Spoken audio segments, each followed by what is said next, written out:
Hey guys, what's going on? Tony here, hanging out in the music room. Thank you so much for joining me for another post here. Always appreciate your guys' support and appreciate you guys dropping by to see what we're up to. I have something really cool for you. I had the chance to talk to, I believe, one of the nicest guys in rock and roll and one of the most talented guitar players out there today. I'm talking about Joel Hoekstra. You may be familiar with Joel. He is a guitar player in Whitesnake. He plays with Trans-Siberian Orchestra. He plays with Cher. He's been on Broadway with Rock of Ages. He's played with Night Ranger. This guy, he's on the Monsters of Rock cruises. He's just one of the busiest guys, and like I said, one of the most talented, one of the nicest guys. And he has a brand new record coming out for his solo project, Joel Hoekstra's 13. The record is called Running Games. It comes out February 12th, and I've heard the album. If you love big melodic rock and roll with a lot of great guitar solos, this is the record for you. It's awesome. I love it, and I think you guys will too. And it is built as a solo record, but some amazing players on it. Russell Allen, you guys may know him from his work with Trans-Siberian Orchestra. He handles the vocals on the album. Vinny Appice, I'm not even going to go into, or Vinny Appice, depending on who you ask. I'm not even going to go into all the stuff Vinny's done. Obviously, with Last in Line, his current band. Big fan of Vinny, and what a legend he is. He is drumming on this record. It's got a great cast assembled here supporting Joel on this record. So I'm not going to talk long. I'm going to get to the interview. And again, the record comes out February 12th. We'll post a link here in the video so you can order a copy for yourself. But I guarantee you're going to want to get this record. Like I said, if you love rock and roll, if you love the stuff Joel's done with other bands and stuff, you're going to love what he's done with Joel Hoekstra's 13 Running Games. All right, let's get to the interview. I will talk to you guys soon. And hey, while you're here, could you click that subscribe button for me? I truly appreciate it. Give this video some thumbs up. Love to hear your comments. And I look forward to seeing you again on the next video. Take care, guys. All right, take it away, Joel. How's everything going? Awesome. Everything's going great, man. How about with you? Oh, it's great, man. Thank you so much for making time out to talk to me, man. Yeah, my pleasure. So, obviously, we're talking about the new solo record, Running Games, out February. Your first solo record since 2015. How does it feel to get this thing out? What a great feeling, man. To have it see the light of day is like, yes, triumphant. Let me ask you, had it not been for COVID and everything that happened, would this record be coming out at this time? It certainly helped to get it done. Let's put it that way. Yeah. You were such a busy guy. Like, obviously, you're working Whitesnake, Trans-Siberian Orchestra, playing with Cher. How has it been like this past year having, I don't want to say downtime because I know you're staying busy, but how has it been for you not being able to be out on the road and being able to play these shows? Yeah, I mean, it's definitely weird not to be playing live. This hasn't happened since, you have to go back to me being 12 or 13 years old, I think, to go 10 months without being on a stage. It's very, very bizarre. But at the same time, I keep saying it's really just one part of what being a musician is, and that doesn't mean you can't stay busy and be moving forward at this time. So I definitely am, and I'm making the most of the time. Just trying to keep myself moving forward and being productive more than sitting around and going like, well, I'm just going to lay low until we're back out touring. Right. So, yeah, I think it's just really important for your mindset to keep going. Now, this is a collection of some really big and powerful songs. Where in the process were you with these songs prior to, say, March of last year? Were these songs kind of cooking with you, or were they kind of a result of having the time to work on them? No, they were already written, and I had everything done except, let's see, I had drums and bass and scratch guitar, I think, right? Scratch guitar is what you, like your rough tracks, so that you usually end up re-recording, right? Yeah. So I had Vinny and Tony were done, and everything was written. I had a guide vocal laid down for Russell. The main holdup was really getting Russell on there. It was like, because Russell had a health situation during TSO where he fell off the stage. It was like, when is he going to feel up to this? And like, is this album doomed? It's never going to get done. So from there, everything went so quick, you know. I mean, as soon as I laid down my tracks pretty quick, it was like a week or two, and I did all my parts. And Jeff and Derek are super fast. I mean, Derek Schrinning was like a robot. He did the whole album in like 2 days. I'm not exaggerating. So super, super fast. I mean, Derek's like the guy that gets in the zone and he records for 10 hours a day. So, and he's boom, you know, here you go. Done. Yeah. So, once it became official that we were moving on, it moved pretty quickly. I can't even imagine what it's like maybe writing these songs, sitting down with like your guitar and writing these songs down, and like you said, with scratch guitars and parts, and to hear this final product, like with Russell's big vocals, and man, it's such a powerful record. Can you kind of like give me your thoughts from like the first thoughts of this record, like when you sat down and listened to the final product, like what your thought process was or what you thought? I'm just eternally tortured about that stuff, man. You know, when we're mixing, I mean, Chris Collier wants to kill me. Thank God he lives in LA, right? Because I'm pretty much the whole time, like, you know, sending him, hey, can you tweak this on this song? And I usually have like 4 or 5 of like the smallest things that no other human being would care about. He's just like, oh my God, I want to kill Joel. So I'm always tortured, man. By the time it comes out, I've lost total perspective. I'm like the guy who's looking at the painting from like a centimeter away from it, right? I have no idea what it looks like anymore. So that's just me when I make an album. And then when it comes out, I just hope for the best and hope everybody likes it. Well, I mean, obviously you've been getting some huge responses. I know I've been seeing on socials, you know, 10,000 views on the video, 20,000 views on the video. The response has been phenomenal, and we still have like a little less than a month before the album comes out. So that's got to be a great feeling. Yeah, I mean, it's amazing to me that, I mean, yes, I seem to always be impressed that people would know who I am. Oh, wow. I mean, I know I've played a lot of shows and stuff like that, but it's always like, oh, wow, you mean you've actually heard of me? Like, so that stuff is always impressive to me. Yeah. Whatever, you know, it never gets old for me. Well, I think a lot of people, I don't know if you'd be surprised or not, but how many people appreciate what you do. I know this year was really weird, like, obviously with TSO not being on the road, we got the pay-per-view, not the pay-per-view, but the streaming. I got to get my terms right for the current times, but the streaming. Right. Yeah, dude. Just not. Come on, man, get your new normal dictionary. That's right. But not seeing you with TSO this year was so weird because you become a part of our traditions. You become a part of our life. Like seeing you out there with Whitesnake every year, you know, when you guys go on tour. So I think you'd be surprised how much you mean to people and what you're doing, man. So the great thing about you. Thanks, man. Well, that was definitely the weirdest part of it all was not having the TSO tours. I mean, that was really like, you know, such a huge tradition that's happened every year since they started it. And it's just, there's something about that where you see a lot of the same fans every year. They come to multiple shows and you meet them in the signing line. So it's different than your standard band gig where you see them in the audience and you don't really talk to them.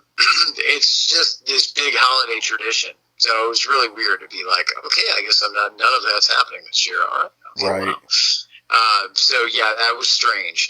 And certainly hope that we can get back to it, you know, but I'm just going to kind of move forward. Like, you know, the best thing for me is to pretend we're never going to tour again and approach it that way. And then that way, if we do get back to touring, I'll be like, oh, okay, awesome. Great. Well, I know when I spoke to you before, it was right after the Paris bombings. And now we're talking after COVID and everything else, so it seems like every time we talk, there's something crazy going on. But we bounce back, and that's the great thing about it, man. Yeah, well, I mean, it's just there's nothing to do but move forward, man, through all this stuff, right? I mean, as crazy as it all is, it's like it's not really going to stop me from working hard and just trying to do the best I can at it. That's all there is. That's all there is to do, man. What are you gonna do? That's it. You know, it's either that or quit, right? If I'm gonna be the guy that's gonna sit around and wait for touring to come back and not do anything, I might as well just quit because then, you know, I'm only in it for touring. I'm not really a musician. Right. No, I think anybody who's familiar with your line of work knows better than that, man, for sure. Now, obviously, you have the high profile gigs, with Whitesnake, with TSO, playing with Cher. Do you think? And I know it's kind of hard in today's world, but in the perfect world, do you think there's any chance of going out and touring on, or I shouldn't say touring, but playing some shows with this record and then the 2015 record as well, which I don't think you've ever really got to do, the Dying to Live record. You think there's ever a chance of playing some shows with that material? We got to do one show on the Monsters of Rock cruise. So that's really been the one full band time it's happened. Now, there's been some times I've done these songs acoustically with either Russell or Jeff Scott Soto.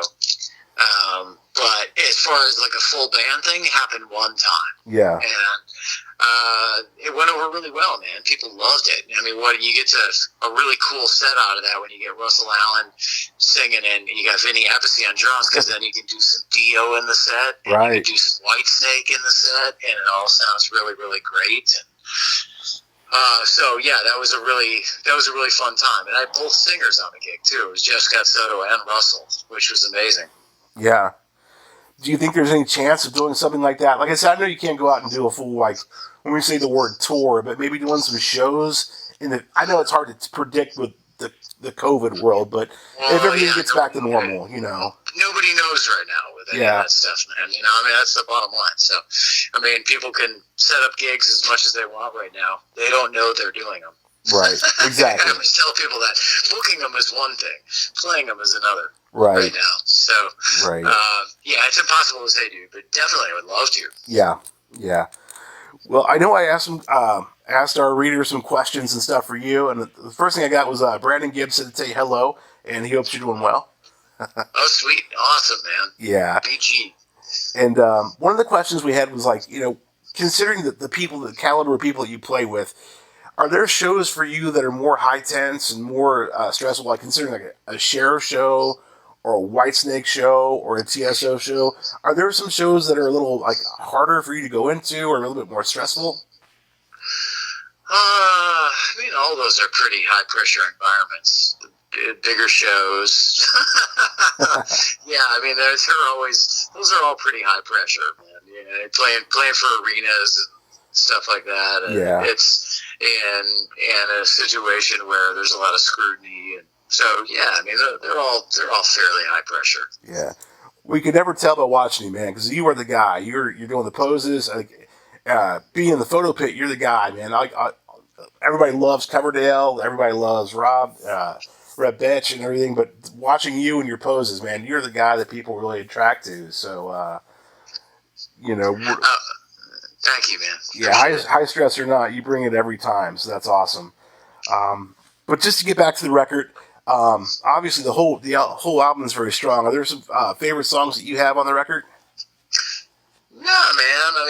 I'm just proud to have it out, and I like all the songs. I think you got some of the heavier stuff that's more riff driven, very Dio-ish sounding kind of stuff, and then you got some of the more melodic stuff, kind of Foreigner-ish, or even a lightest, maybe even Journey-ish in spots. So I think it all lives in that melodic hard rock world, but it does at times get heavy. I got Vinny Appice going on back there on the drums. So there's times where that Dio sound is definitely the core of this.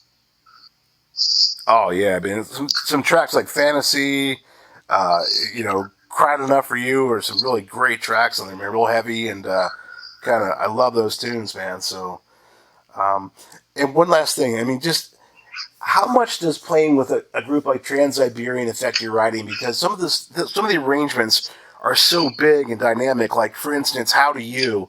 That arrangement is so huge. Does playing, I can't imagine it wouldn't, but does playing with a group like Trans-Siberian affect the way you approach a song and arrange a song, and maybe arrange or limit or take away your limitations? I don't know that there'd be any direct correlations there, but I'm influenced by the people I work with and the gigs that I do, for sure. So you never know. I think that's How Do You is like, I would say that the opening kind of reminds me of now I'm trying to think how the song the very beginning of it goes. I know that one of the riffs kind of reminds me of like a little bit of like a Rush riff or something, like something Alex Lifeson would play or something. I tend to think, and then the pre-chorus is kind of me being a music theory guy and getting away with using augmented chords. There's, I guess, sometimes I'm inspired by music theory itself. Yeah. Like what progressions work together. Yeah. I don't even know where the chorus would come from. It's just, I don't know. But Yeah. I don't know that I would compare it to TSO. I mean, I guess it's in 6, and a lot of TSO music is in 6, so Yeah. could be. Well, it's just great because, I mean, in some ways, and not to say this in a bad way, the album is simplistic enough, like it just, the melodicness of it, and it just punches you, and it's a great rock and roll record, but there's a lot of complexity to it, too, so it's the perfect mixture, I think, for the musician and just for the casual rock fan, so you really hit upon something great, I think. Oh, thanks, man. Well, I mean, this stuff is approached from the standpoint of the listener, right? I'm not trying to, like, impress anybody with, like, complexity at all. Yeah. But that being said, I get addicted to building this stuff up and doing cool stuff with it. So, but I'm definitely going for, like, straight ahead rock. Like, Yeah. you know, it's me just going, like, if I wanted to write a prog record, I definitely could, or any style for that matter. But it's just kind of like, all right, I'm going for hard rock, right? I mean, I want something that's living in this vein. This is the sound of this particular project. So, and that's because of the personnel, right? I mean, like, what's everybody going to sound good doing with those people, right? Okay, yeah, so definitely, like, Dio-ish kind of hard rock, and Russ is really great at singing the foreigner stuff, and that stuff meshes really well together, oddly enough, right? I mean, there's like all the songs are minor-ish, and they sound good together, you know? Yeah, they sound great. Yeah, so anyway, that's the mindset with it, at least for me. And Yeah. I just try to approach the songs like, hey, if I was a rock fan, what do I want to hear? Yeah, I think you hit the nail on the head with it, man. So, like I said, it's been 5-6 years since the last record, and do you think that there'll be another Joel Hoekstra 13 record sooner than later, or is it in your blood now? Or I guess it's kind of hard to defend, like, with the other stuff going on. Yeah, I mean, I would think so. I think good things come in threes, right? Yeah, there you go, the trilogy. So, assuming it's a good thing. I don't know. I guess that's up to the people. I haven't, I've had so little feedback on the album to this point. It's really just kind of right now going out for review to people, I think. So, there hasn't even been a review yet. So, for all I know, everybody's going to hate it. Maybe I shouldn't do another one. I think you're going to be all right, man. I really do think you're going to be all right. People are hungry right now for good rock and roll music, and I think this is going to satisfy. So, we'll put our review out there. It's a little early yet, but we'll make sure we put out a good review out there, man, because you really did, like I said, you hit the nail on the head for sure. Sweet. Well, thank you so much, man. I appreciate it. It's nice to hear some good feedback right now. Definitely. I think you'll hear a lot more, man, but I know you've been doing these interviews a lot today and over the past few days, so I just want to, again, thank you, and I thank you for, your music and your approach to music. You're always have a smile on your face, and you always look like you're having fun, and we appreciate that, man. Oh, dude, thank you so much. Wow, you're making my day right now. I appreciate it. That's awesome. All right, Joel. Well, just have a good night, man, and good luck on the record. I think it's going to do well, and I just appreciate your time, man. Awesome. Likewise. Thank you so much for the support with it. I appreciate it, dude. All right, man. Take care. Have a good night. You too. Bye-bye. Bye.